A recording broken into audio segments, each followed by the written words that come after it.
reaction to the conditions that the judge laid out allow the colleges to stay on?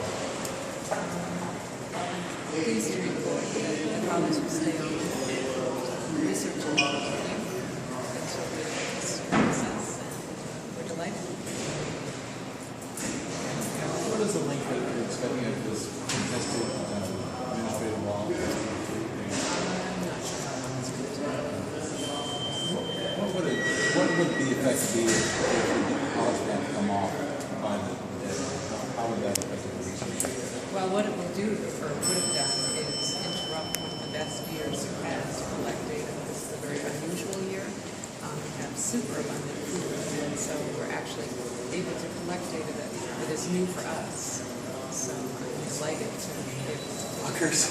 And they'll be able to handle the hand feeding. I don't know what. Hang on, let Mr. Nelson get in place here.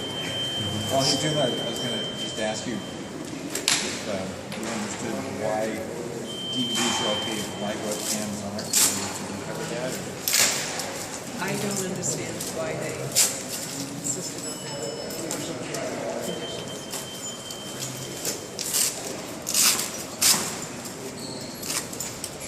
Sorry, Tim. John started talking before I could interrupt. Yeah, you can start the whole thing. Go ahead. You can start over with your reaction once Tim's rolling. There we go. He's good. Go ahead.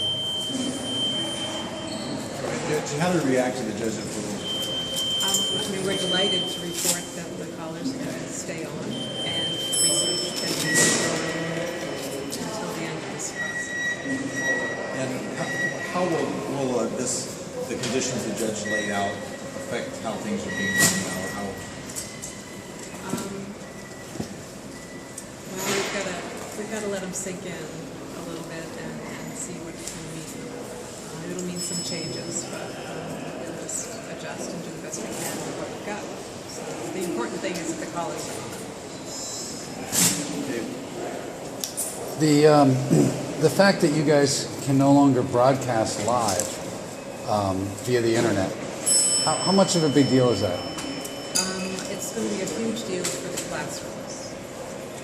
There's classrooms across the country that have come to depend on the live footage, and that will no longer be available.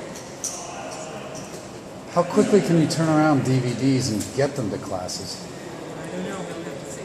Have you ever tried doing anything like that? We'll have to set up a process of classrooms registering this. Is the 4 exceptions to not maintaining batteries and collars for hand feeding are one time each during the 4 remaining courses. Is it your belief that the people who paid for those courses are expecting to see a close encounter with a bear in that sense? Is that why there are exceptions? Yes. Yeah, these courses were set up a year ago, and the courses have been full for 9 months now, so there was an expectation when they signed up for the course, and I'm glad that we were able to at least partially fulfill that. Yeah, 150 feet in the woods is an awful long way. Well, we're going to think about that. We'll just pick and choose where we decide to go. How many bears are impacted by today's decision? I'm sorry, How many bears are impacted by today's decision? I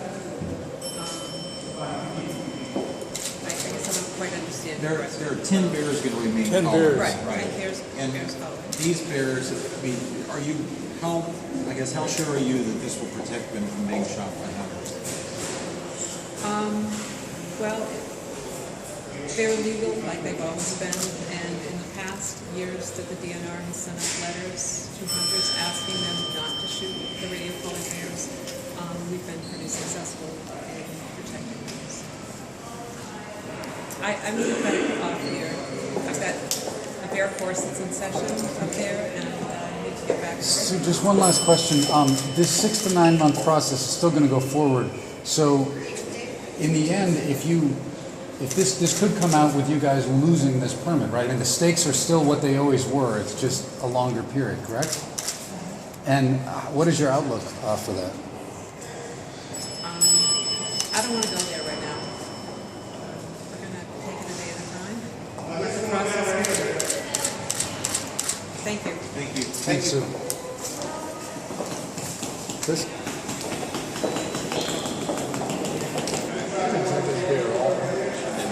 She's bearing up under the pressure. Everybody all ready? Okay. Well, the commissioner's preference was for this activity to stop. That's why we wanted the permit to end at this point. But the judge strongly encouraged the parties to reach a compromise that maintains the status quo. In other words, allowing him to have some collars on bears, but to focus on research outcomes and also on public safety. The agency has said all along that public safety is one of our primemost concerns, and we're getting more and more people in the Eagle's Nest area coming out and echoing our concerns around that.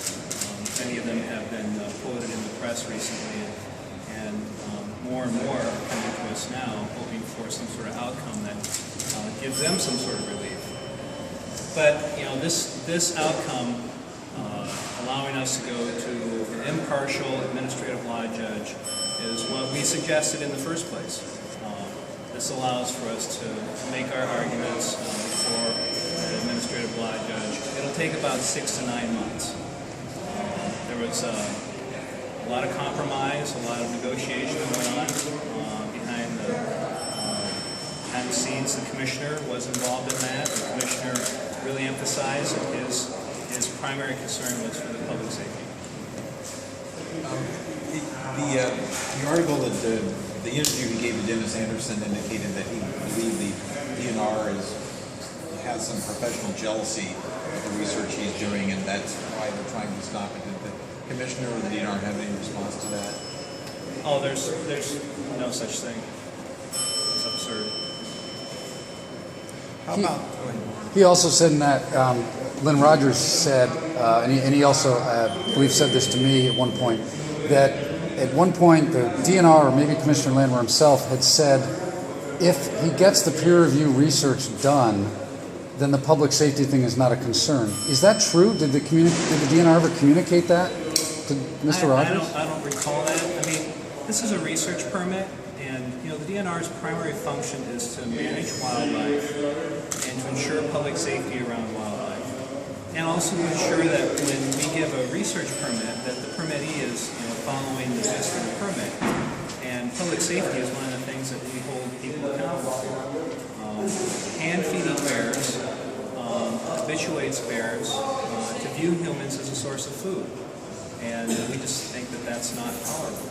And there are plenty of people in the Eagle's Nest area that will testify to that and will actually sign affidavits, which I think there were several affidavits that were filed in court to that extent. So, we do send out news releases every fall and also send letters to hunters informing them not to shoot collared bears. We'll do that again this year. But this moves us into that next phase where an impartial judge can look at the merits of this case, and we think that's a fair outcome. How long is Can you explain why you asked for a ban on broadcasting those dens on the internet? We just don't think that there's a research value in that. Dr. Rogers, videotapes and has a camera in the den, so presumably he can see what kind of behavior is going on. Well, to that extent that he can do that and also use it as part of any peer-reviewed research that he might publish. Let's keep in mind, in the almost 14 years that we've issued this permit, there has not been any peer-reviewed research based on these years in which he's had this permit. He'll disagree with that, but we'll make that argument before the administrative law judge. But it's a pretty clear record that there has been no such research published. But it still has an educational and public awareness value, doesn't it?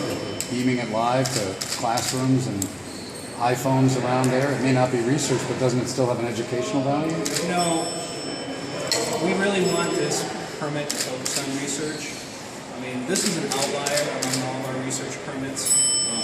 Typically, a PhD student spends 2 years in the field and then publishes their dissertation.